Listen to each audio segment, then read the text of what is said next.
I came for the Rector's Dinner this week, which is a major event for the North American College to honor those who have been involved in seminary formation and especially support of the North American College. This is a wonderful institution. It's at capacity right now, and it really is. It's on the Vatican Hill. It's right next to the Vatican Hill, rather. It's on the Janiculum Hill. And the Vatican Hill is where St. Peter, we know, in around AD 64, 67, was martyred.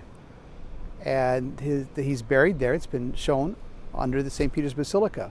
And so it's a great city, a city of much history, tradition, faith, martyrs, saints, and all that. And it's a place where men have studied for the priesthood since 1859 to have a sense of the universal church and a sense of communion with the successor of St. Peter, now Pope Francis. So it's great to be here. I was a graduate student here from 1981 to 1985. And so every time I come back to Rome, it's kind of like coming home. I studied at the Angelicum with priests, religious men and women from all over the world.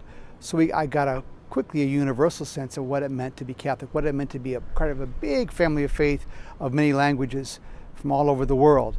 And so Rome, to me, symbolizes that. It's really the crossroads of the world in many ways and the crossroads of faith.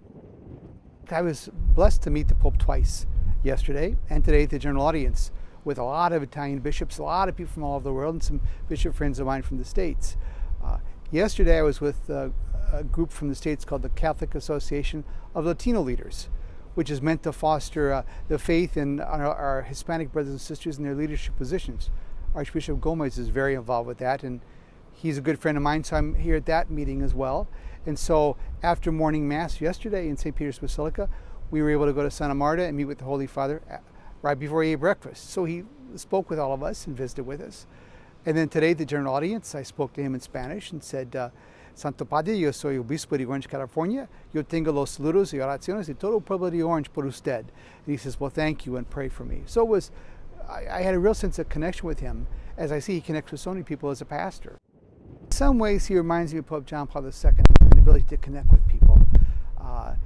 He's a great pastor, and he gives you your full attention when you're speaking with him.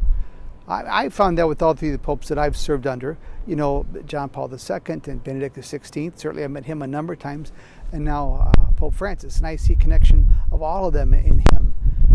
But he seems to have really connected with lots of people all around the world. So I told him I'd bring the love and the prayers of the people in Orange because they all asked me to do that. And he smiled and thanked me. Being here in Rome, you share that experience of faith with people from all over the world.